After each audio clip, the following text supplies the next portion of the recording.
बिस्मिल्लाहिर्रहमानिर्रहीम, अस्सलाम वालेकुम। मैं हूं सलमान हैदर। दुआ है परवरदिगार से कि उसने आपको और आपके अहले खाना को अपनी हिफ्ज़ो अमान में रखा हुआ हो। मुझे कहने में कोई यार नहीं है कि माशाल्लाह हम हर महाज में बहुत ज़्यादा इज्जत समेट रहे हैं, पाकिस्तानी इज्जत समेट रहे हैं। चाहे सियासी महाज हो, माशाल्लाह पस्ती की तरफ है, चाहे सिक्योरिटी वाला मामला हो, उसके अंदर अच्छे खासे कोलैब्स हैं, चाहे इंतज़ामी मामलात हो, उसमें भी माशाल्लाह हमारे हाथ में कोई चीज़ ना कंट्रोल है, ना हम कंट्रोल कर पा रहे हैं। और रही सही कसर माशाल्लाह हमारे पाकिस्तान के जो इदारे हैं वो भी अपनी पूरी कर देते हैं। सुप्रीम कोर्ट पे वैसे ही बस थोड़ा सा वो कहते हैं आटे में नमक के बराबर थोड़ा सा एतबार था, या कोई उसकी सेंक्टिटी थोड़ी बहुत कायम थी। आज वो भी माशाल्लाह सिर्फ उड़ी नहीं है, उसकी धज्जियां ही उड़ा दी गई हैं। और कमाल, आज सुप्रीम कोर्ट मैदान जंग था। आज याहिया अफरीदी साहब को, चीफ जस्टिस ऑफ पाकिस्तान को, आज शोकॉज नोटिस हुआ है। अब हालत देख लें, chief justice of Pakistan justice Yahya Afridi साहब को आज शोकॉज नोटिस जारी हुआ है तौहीन अदालत का। मैं आपके सामने प्रूफ कर सकता हूं, आज थोड़ा सा जो भरम था ना, आज वो भी निकल गया है। जिन्होंने आइन कानून की पासदारी, इदारे की तकरीम की कसम खाई हुई थी, आज वही ताकतवरों के प्यादे नजर आए और घबराए हुए नजर आए हैं। साबित हुआ, एक बार फिर से पता चला कि हमारा निज़ाम इंसाफ, हमारा इंसाफ मुकम्मल तौर पर ना ताकतवरों के आगे गिरवी रखा जा सके। पहले ऑडियो वीडियोस और खुफिया कैमरे तो समझ आते थे, पता नहीं इधर क्या क्या चीज़ें सामने आ चुकी हैं। आज सुप्रीम कोर्ट में निहायत ही गैर मामूली सूरत हाल पैदा हुई है। आज सुप्रीम कोर्ट में एक बार फिर से अखाड़ा नजर आया, साजिशों की हमाजगाह नजर आया। जो एक पेज, अब कोई इख्तलाफ नहीं सर, मुकम्मल तौर पर पता चला। जस्टिस याहिया अफरीदी साहब ने आज बताया है कि भाई मुझे out of turn chief justice बनाने के पीछे राज क्या था, मुझे सुपरसीड 2 जजेस के ऊपर क्यों किया गया। सर मैंने अपनी खिदमात पेश की थी, वो जो मैं खामोशी से सुनता रहता था ना, आज मेरे काम का वक्त था। आज ये भी पता चल गया जी कि कानून और इंसाफ और इदारे की जो तकरीम है वो सेकेंडरी चीजें हैं। ये सुप्रीम कोर्ट से पता चला है। आज मुझे याद आया जस्टिस अमीनुद्दीन साहब ने किसकी हवा पे ये कहा था। मखसूस नशस्तों का अक्सरियती फैसला जब आया तो उन्हें इख्तलाफी नोट में क्यों लिख के दिया था इलेक्शन कमीशन को कि सुप्रीम कोर्ट का फैसला गैर आईनी है, आप चाहें तो उस पर अमल ना करें। अब मुझे पता चला कि जस्टिस अमीनुद्दीन साहब के अंदर फूंक किसने भरी थी। ये वही फूंक है जो आज जस्टिस याहिया अफरीदी और जस्टिस अमीनुद्दीन साहब की अंडरस्टैंडिंग से सामने आई। आज केस था ना जस्टिस मंसूर अली शाह साहब, जस्टिस आयशा मलिक साहबा और जस्टिस इरफान सादत साहब के सामने। केस तो वैसे एक कस्टम का था, लेकिन आइन के आर्टिकल की तशरीह थी जिसमें डिप्टी अटॉर्नी जनरल साहब से justice Mansoor Ali Shah senior puisne जज ने सवाल किया था कि 26वीं आईनी तरमीम के बाद बेंचेस के क्या इख्तियार आते हैं, क्या कोई आईनी केस जो है चल रहा है या केस के अंदर कोई आईनी अगर कोई बात है तो क्या वो रेगुलर बेंच नहीं सुन सकता, उसकी अहलियत क्या है, जरा थोड़ा हमें बता दें। फिर क्या हुआ, पिछली समात में शरारत हुई। सबसे पहले शरारत में चलता केस में से ना एकदम जस्टिस इरफान सादत साहब को तब्दील कर दिया गया, उनकी जगह जस्टिस शकील मलिक साहब को लाया गया। जस्टिस मंसूर अली शाह साहब ने बेनिफिट ऑफ डाउट दिया, उन्हें क्या शायद गलती हो गई है रजिस्ट्रार से, क्योंकि चलते केस से जज ने खुद ही नहीं कहा कि मैं माजरत करता हूं, तो जज को कैसे तब्दील कर सकते हैं, ये तो नामुमकिन बात है। तो आज बरोज सोमवार, आज मैच फिक्स था, सॉरी बेंच फिक्स था, मैच कहीं और फिक्स था, बेंच आज फिक्स था। जुडिशियल ऑर्डर जारी हुआ था कि आज हर हालत में इस केस की समाअत होनी है, हमें जवाब दें। वकील सलाउद्दीन कराची से पहुंचे, उन्होंने कहा जनाब मैं कराची से इस्लामाबाद आया हूं। जस्टिस मंसूर अली शाह साहब के पास उन्होंने अदालत में आके बोला, मैं कहा कराची से लाहौर इस्लामाबाद आया हूँ और अदालती हुक्म था, मगर यहाँ तो केस ही फिक्स नहीं हुआ। तो जस्टिस मंसूर अली शाह साहब ने कहा है ये कैसे हो सकता है, तो अदालती हुक्म था। फिर रजिस्ट्रार सुप्रीम कोर्ट को बुलाया तो डिप्टी रजिस्ट्रार आ गया, उन्होंने कहा जी उनकी तबीयत खराब है। भाई तबीयत खराब होनी थी ना, इतवार के दिन जो काम डाला आपने, तो तबीयत उनकी खराब है। तो डिप्टी रजिस्ट्रार नजर अब्बास साहब पेश हुए।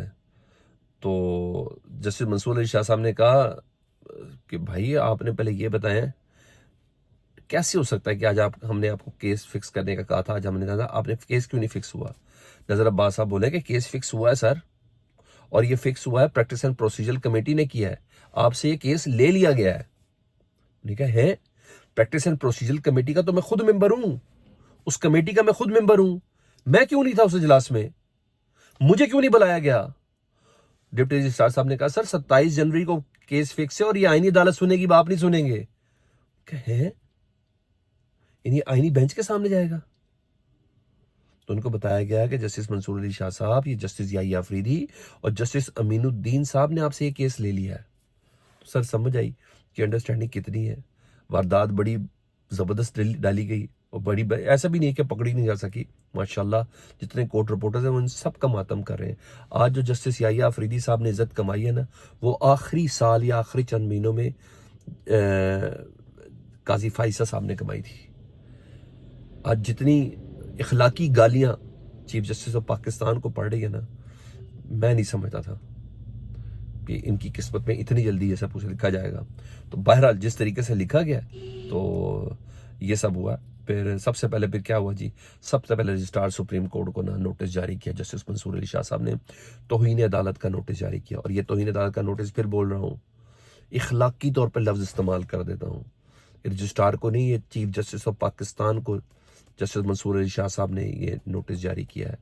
क्योंकि वो कह रहे हैं कि आपको बताए बगैर उस कमेटी के मेंबर होने के बावजूद ये छुप के खामोशी से प्रैक्टिस एंड प्रोसीजर कमेटी, जजेस जो केस प्लेसमेंट कमेटी है, उसने आपसे पूछे बगैर आपका केस ही आपसे ले लिया और चलते केस से लिया है। तो बहरहाल अब ये कल उन्होंने कहा कि पेश हो, कल 9:30 बजे केस लगवाया जस्टिस मंसूर अली शाह साहब ने। अब देखिए क्या होता है। उन्होंने कहा सुबह कमेटी जो थी ना, ये जो जजेस जो केसेस प्लेसमेंट कमेटी थी, मुझे उसके मिनट चाहिए, उसकी गुफ्तगू क्या हुई है, उससे मुतालिक मुझे तमाम चीज़ें मेरे साथ शेयर करें। जस्टिस आयशा मलिक ने भी आज कमाल ही किया। आज उन्होंने धो दिया ना, चीफ जस्टिस तुम्हारी अकल क्या है यार, तुम 3 जजेस के बराबर के अकलमंद कैसे हो सकते हैं। जस्टिस आयशा मलिक साहबा बोलती हैं जो हुआ ऐसा कभी नहीं देखा, क्योंकि इनके साथ दूसरी जाति भी हुई ना। जैसे आयशा मलिक आईनी अदालत की भी जज है, उनको आईनी बेंच बुला ही नहीं रहा, उनके केस में उनको शामिल ही नहीं कर उस बेंच में, क्योंकि पता है ये वकी से बात करती है। इसलिए याद करें, जस्टिस आयशा मलिक आईनी बेंच की अहम तरीन रुकन है और उनको आईनी बेंच में शामिल ही नहीं किया जा रहा। तो जस्टिस आयशा मलिक साहबा कहती हैं जो हुआ ऐसा कभी नहीं देखा। चीफ जस्टिस के जुबानी कहने से जुडिशियल ऑर्डर कैसे खत्म हो सकता है? क्या प्रैक्टिस एंड प्रोसीजर के सामने हमारा अदालती हुक्म रखा गया था कि आज के दिन ये केस फिक्स है? तो रजिस्ट्रार साहब ने कहा जी रखा गया था। तो उन्होंने कहा क्या एक जज 3 जजेस से ज्यादा कैसे काबिल हो सकता है, एक चीफ जस्टिस?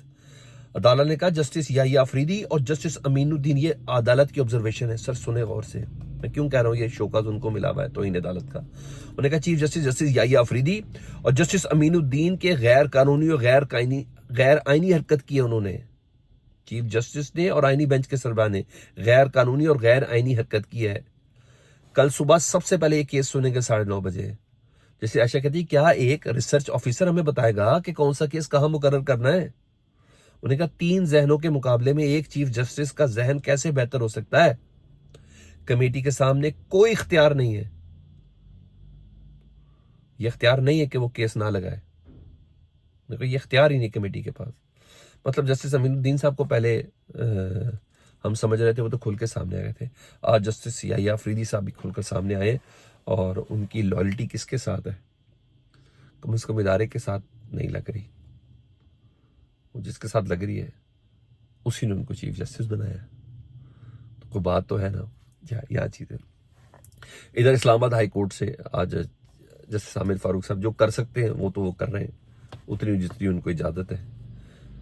इमरान खान साहब के हवाले से दरखास्तें थी जी, नईम हैदर पंचोता साहब ने दरख्वास्त की थी कि इमरान खान साहब को जो जेल में सहूलियात हैं, जो उनको अखबार की सहूलियात बहाल की गई है, टीवी की सहूलियात बहाल की गई है, बेटों से टेलीफोनिक गुफ्तगू उनकी बहाल की गई है और ज़ाती मामले से चेकअप का नोटिस भी जारी कर दिया गया है। और यही नहीं बल्कि उन्हें अडयाला जेल के नुमाइंदे को ना आइंदा समात पर तलब भी कर लिया है।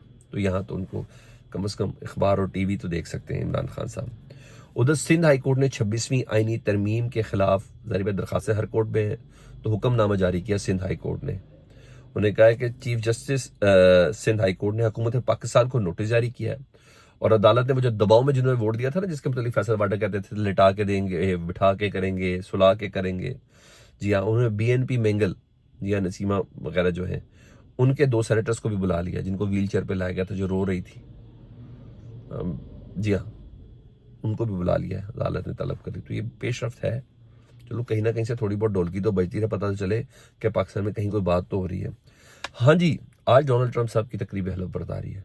उससे पहले उन्होंने कैपिटल हिल में एक रैली से खिताब किया पब्लिकली, क्योंकि उधर जो है वो जो ओवर टेकिंग सेरेमनी है, वो सर्दी बड़ी है, तो वहाँ तो एक सर्टन बना के वो किया गया था। उससे पहले मैं खिताब ने कहा पब्लिक से बात करते हुए उन्होंने कहा हमने 9 साल इंतहाई करप्ट और बद किरदार इस्टेब्लिशमेंट के साथ जंग लड़ी, फिर अवाम ने इस्टेब्लिशमेंट के खिलाफ वोट देकर साबित किया कि मुल्क आपका नहीं, यानी इस्टेब्लिशमेंट आपका नहीं हमारा है। अवाम ने साबित किया कि वो इस्टेब्लिशमेंट से नफरत करते हैं। मैंने बताया कि मुझे इस्टेब्लिशमेंट की नफरत में वोट पड़ा है और अवाम ने यह साबित किया। तो ट्रंप का पहले दिन ही अपनी इस्टेब्लिशमेंट को चैलेंज करना इट्स अ बिग डील, मुर्दे इल्ज़ाम ठहराया। हाँ, इधर हमारे यहाँ 2 जज तैयार हो गए हैं इस्लामाबाद हाई कोर्ट के, आजम खान साहब और मिनाज साहब। उन दोनों की वोट टेकिंग सेरेमनी हो गई है। फीडबैक से मुतालिक जरूर आगा करें। अपना बहुत ख्याल रखें। अल्लाहुम्मा सल्ली अला मुहम्मद व आले मुहम्मद।